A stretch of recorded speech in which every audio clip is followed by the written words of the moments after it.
Alright, hey everyone, and welcome to another DVD review. This is the DVD review of The Curse of Fenric. Yes. An absolutely fantastic story, one of my favourites, and I am very, very happy to be giving you the DVD review of this magnificent story.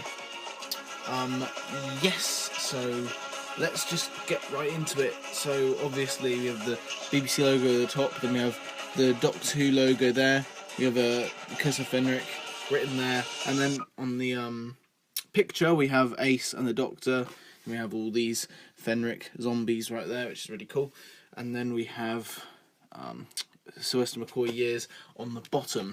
So on the spine there is obviously written Doctor Who, Curse of Fenric, and then the BBC logo. And on the back there are some pictures at the top, followed by the Doctor Who logo starring Sylvester McCoy, and then the Curse of Fenric written again. And then it has some information about the story itself, information about special features, and then some legal stuff at the bottom. So, let's get to the interior. So obviously there's disc 1 there, and then there's disc 2. This is one of the earlier DVD releases of Doctor Who, and that's why it has the silver disc rather than the disc with the cover art on it. So yes, let's get into the leaflet. So obviously, as usual, you can pause and read if you want to read anything that is there, then be my guest. So let's get in to the contents. Yet again, you can read it if you want to. And then on the back there are the chapter points. So yes, and then there's chapter points for the special features, which I haven't actually noticed before, but there you go. So let's get the thing back in. Right, let's get into the review of the story. So I think it's Doctor Who's first attempt of making a creative spin on zombies before they were so bloody popular with the media and all that. Like, this is probably I think this is their first attempt at zombies, but now it's so oversaturated in Doctor Who. Now there's these time zombies, there is God knows what else.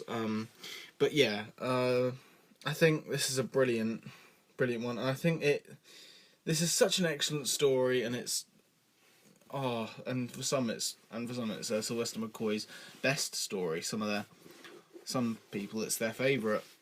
So yeah, you can obviously tell that this story does something right.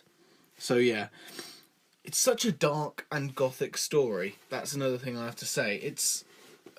And that's why I praise season 16 of the classic series so much, because it's so dark and gothic, you know, especially like the later ones like Survival and Ghostlight, and then obviously this one right here.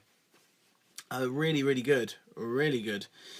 Really, really good. I love the darker side that the Seventh Doctor's era and the Seventh Doctor himself has, and this is definitely a prime example of how dark Doctor Who can go.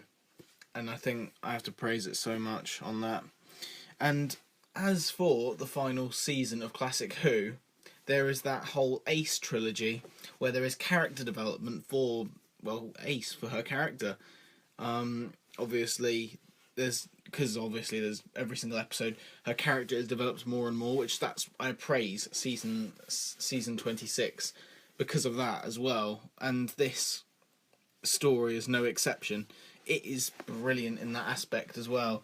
Character development with not just Ace, but with her relationship, her pure friendship with the duo of her and the Doctor, and yeah, and her and the Doctor having to break her down and having to make her lose faith in him just to stop Fenric.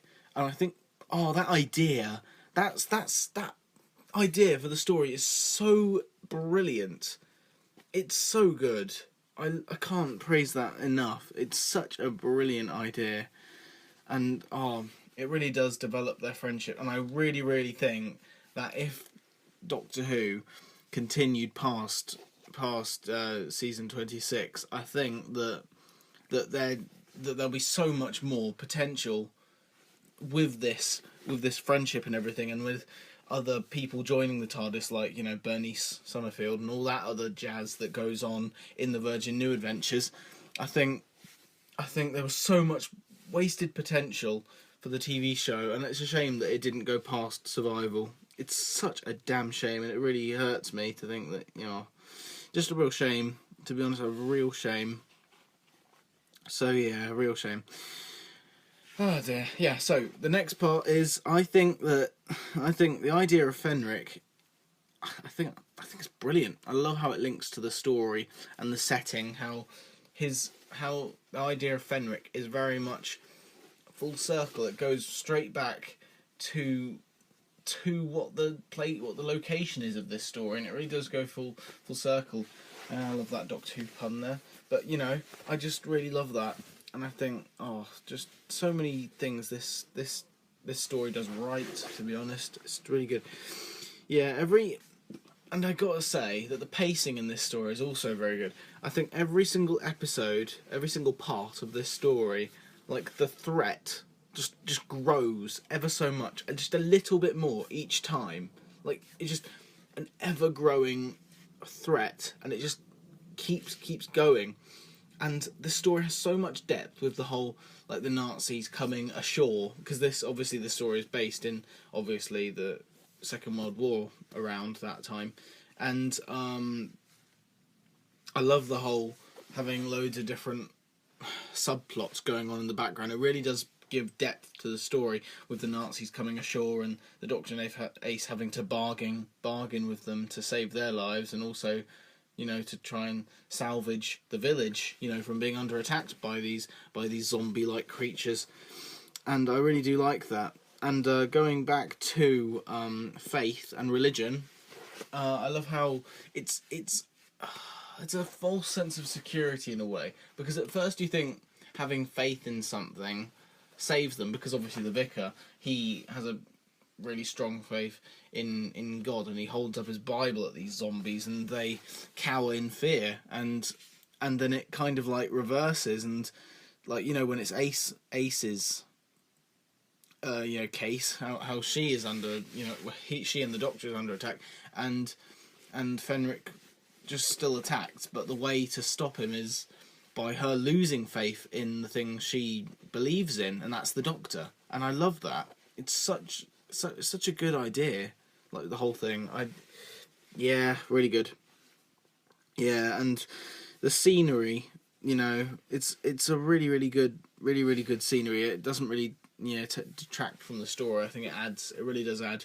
And I like how it's a consistent scenery. It doesn't really have to change scenery every episode like other good ones, but this one doesn't have to, you know. I really think that, yeah, this story does do well with that. So, yeah, I really have to praise the story on that as well. I really do have to praise the story on that. So let's start. So part one, a little bit of a slow start. I have to say, it's a little bit of a slow start, but it does go into it quite well. Even though it's a slow start, it introduces everything spot on. It really does introduce things like the characters and the scenery and the location and the threats work kind of well. Yeah, I kind of like that. I think it does a good job. Episode 2, it's a very, very creepy, the creepy atmosphere, you know, does take effect in part 2, and it does pick up pace a bit.